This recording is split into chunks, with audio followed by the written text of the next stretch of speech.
Shalom saudara-saudara yang Tuhan kasihi dimanapun saudara berada. Semoga Tuhan selalu beserta dengan kehidupan saudara.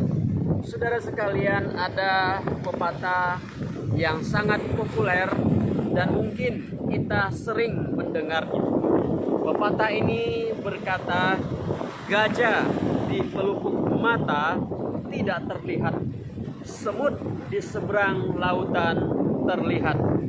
Saya yakin saudara mengerti pepatah ini. Nah, saudara sekalian, saya akan memulai sebuah cerita. Cerita ini sudah lama sebenarnya, tetapi saya rasa masih sangat relevan dengan kehidupan kita hari ini. Karena pesan dari cerita ini selalu terjadi dalam kehidupan kita sehari-hari. Saudara, suatu kali saya sedang meeting dengan sekitar 10 orang. Kami ingin membicarakan untuk mengundang pembicara yang akan mengisi acara di tempat kami itu.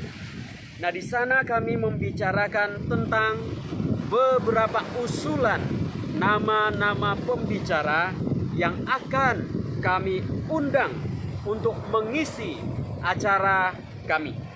Lalu kami berdiskusi yang mana yang akan diputuskan untuk diundang pada momen yang akan kami adakan nanti. Si A diusulkan lalu ditolak, si B diusulkan lalu ditolak, si C diusulkan juga ditolak, dan terus ditolak seterusnya. Sampai suasana meeting menjadi sedikit panas dan tegang. Akhirnya saudara, pemimpin meeting langsung mengambil keputusan untuk memutuskan si A yang akan diundang untuk mengisi acara yang akan kami adakan itu. Setelah berdiskusi dengan orang-orang yang dianggap cukup dewasa dan berwawasan. Saudara, mengapa suasana meeting tersebut menjadi sedikit panas dan tegang? Karena ada 2 orang yang ikut rapat pada hari itu menolak semua usulan tersebut. Kedua orang tersebut menyebutkan banyak kekurangan dan kelemahan dari calon-calon pembicara yang akan diundang. Kedua orang tersebut menolak karena bagi mereka berdua pembicara yang dicalonkan itu tidak bagus, tidak benar hidupnya, dan sebagainya. Saudara, sampai saya waktu itu masih sangat muda, saya terheran-heran, kok ada manusia yang macam ini di dalam dunia, yang dieksposnya hanya kelemahan dan kekurangan orang lain. Apakah kedua orang ini sudah sempurna? Tidak ada kekurangan, tidak ada kelemahan. Apakah kedua orang ini tidak pernah berbuat dosa, kesalahan? Dan yang dia ungkapkan semua adalah kekurangan-kekurangan orang lain. Nah, saudara, saya rasa bahwa pepatah yang tadi di awal saya berkata, gajah di pelupuk mata tidak terlihat, semut di seberang lautan terlihat. Yang artinya sangat jelas, kesalahan diri sendiri tidak terlihat, tetapi kesalahan orang lain terlihat jelas. Saudara, pepatah ini cocok sekali dengan 2 orang tersebut. Mudah melihat, mengekspos, membicarakan kelemahan, kesalahan, keburukan orang lain, tetapi buta terhadap kesalahan, keburukan, kelemahan diri sendiri. Nah, saudara, di dalam Alkitab, dalam Injil Matius pasal 7 ayat 3, Tuhan Yesus pernah juga berkata demikian. Mengapa kau melihat selumbar di mata saudaramu, sedangkan balok di dalam matamu tidak kau ketahui? Saudara menganggap diri paling benar. Itulah tema yang akan saya bahas pada hari ini. Saudara, saya sangat yakin kita semua pernah berjumpa dan menghadapi orang-orang yang menganggap dirinya paling benar. Orang-orang ini bukan hanya ada di luar sana, tapi dia juga ada di dalam dan di sekitar kita. Bahkan dia juga ada di keluarga kita. Mungkin itu adalah orang tua kita yang selalu merasa dirinya dan keputusannya yang paling benar. Mungkin itu juga bisa suami kita yang merasa dia yang paling benar. Dan mungkin juga itu istri kita yang merasa bahwa dirinya paling benar. Nah, saudara-saudara yang dikasihi Tuhan, jujur saja bahwa kita semua punya kecenderungan menganggap diri kita paling benar. Begitu juga dengan saya. Dan saya terus belajar untuk melihat diri saya secara objektif agar saya tidak tersesat di dalam hidup ini dan menganggap paling benar. Nah, saudara, orang yang sering menganggap dirinya benar, kalau tidak sadar, kalau tidak bertobat, maka perilaku ini akan berlangsung seumur hidup.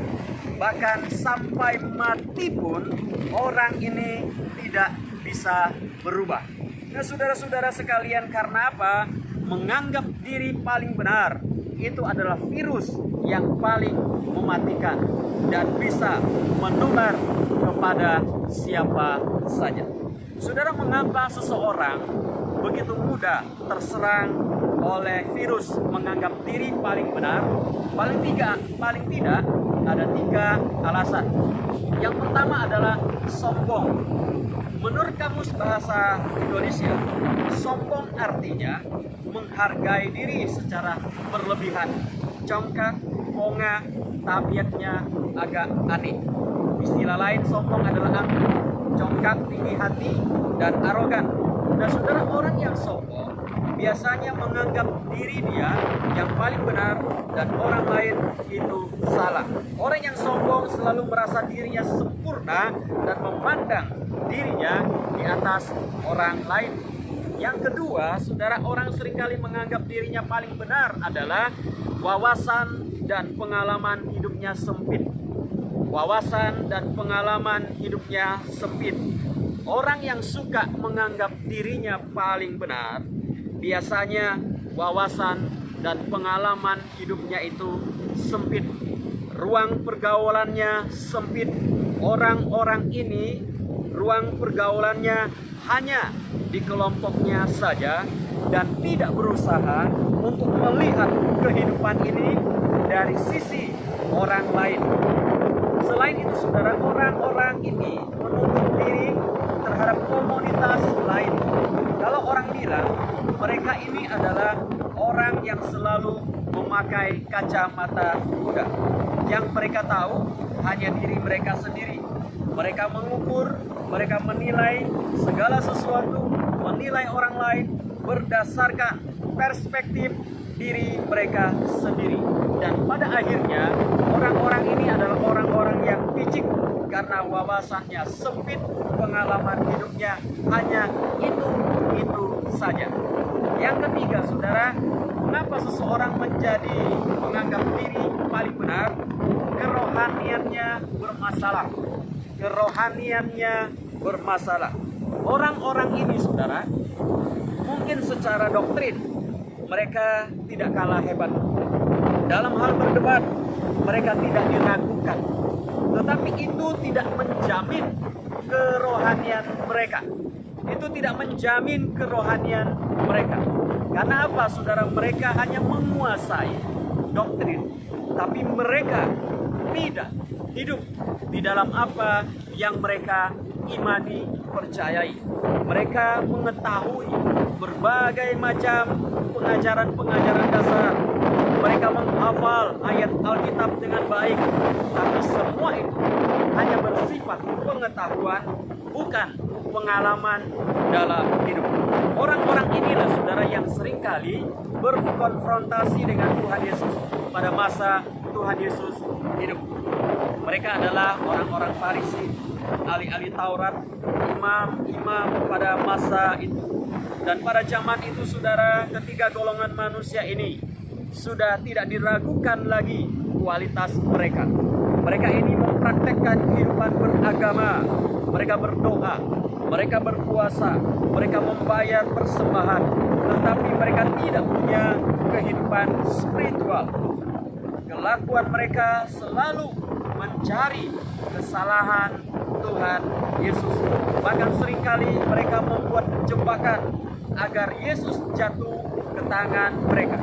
Itulah sebabnya Tuhan Yesus menegur mereka dengan keras di dalam Matius pasal yang ke-23. Khususnya di ayat ke-27, ke-28 berkata demikian. Celakalah kamu, hai ahli-ahli Taurat dan orang-orang Farisi. Hai kamu orang-orang munafik, sebab kamu sama seperti kuburan yang dilabur putih, yang sebelah luarnya memang bersih tampaknya, tetapi yang sebelah dalamnya penuh tulang belulang dan pelbagai jenis kotoran. Demikian jugalah kamu. Di sebelah luar kamu tampaknya benar di mata orang, tetapi di sebelah dalam kamu penuh kemunafikan, kedurjanaan. Saudara, bahkan di hadapan Tuhan, mereka berani menganggap diri mereka paling benar. Mereka berdoa kepada Tuhan, sesungguhnya bukan berdoa, tapi mereka melaporkan hal-hal yang mereka lakukan kepada Tuhan. Di dalam Lukas pasal 18 ayat 9 sampai 14. Mereka berdoa, orang Farisi ini berdoa kepada Tuhan, tetapi di dalam doanya isinya adalah mereka membanggakan diri mereka sendiri. Dan itu bukan doa, itu hanya lapor saja kepada Tuhan. Saudara, sementara orang Farisi, orang berdosa, pemungut cukai ini ketika berdoa, dia sadar dirinya berdosa. Sementara orang Farisi merasa dirinya paling benar. Nah, saudara-saudara sekalian, inilah penyakit virus yang seringkali menghantam kehidupan kita. Oleh sebab itu, saudara, marilah kita belajar memperbaiki diri kita dalam hal ini. Ingatlah bahwa ketika kita menganggap diri kita paling benar, sesungguhnya saat itu kita sudah tidak benar dan kita sedang melawan Tuhan. Karena firman Tuhan berkata, seperti ada tertulis, tidak ada yang benar, seorang pun tidak. Roma pasal 3 ayat 10. Ingat saudara sekalian, Alkitab berkata, tidak ada yang benar. Saya tidak benar, saudara pun tidak benar. Itulah sebabnya kita butuh Tuhan Yesus untuk menebus dosa kita, agar kita dinyatakan benar dan hidup di dalam kebenarannya. Saudara sekalian, luangkan dan lapangkan hati kita. Terimalah kekurangan dan kelemahan diri kita, kelemahan orang lain, karena kita sendiri pun punya banyak kelemahan dan kekurangan yang harus ditanggung oleh orang lain ketika mereka berinteraksi dengan kita. Jangan kita berpikir hanya orang lain yang punya dosa dan kita suci. Tidak, saudara. Justru ketika kita merasa diri kita suci, di saat itulah kita sebenarnya tidak suci. Saudara, bukalah hati kita lebar-lebar untuk menerima kekurangan dan kelebihan orang lain. Kenapa? Karena pintu pertobatan selalu terbuka bagi orang-orang berdosa. Bukalah hati kita untuk menerima didikan Tuhan, agar kita menjadi pribadi yang dewasa dan menjadi saluran berkat. Jika ada saudara kita yang jatuh dalam dosa, janganlah kita memberatkan beban diri mereka dengan cerita-cerita yang kita sebarkan, bahkan kita tambahkan, sehingga beban hidup mereka bertambah susah. Tetapi marilah kita rangkul mereka agar mereka kembali ke jalan yang benar. Ingat saudara, Tuhan kita sama. Tuhan yang dia percaya sama Tuhan yang kita percaya adalah sama. Karena itu, saudara, mari kita belajar untuk tidak merasa menganggap diri paling benar. Karena pada waktu kita menganggap diri kita paling benar, di saat itulah kita justru tidak benar dan sedang melawan kebenaran Tuhan. Kiranya Tuhan memberkati saudara sekalian. Amin.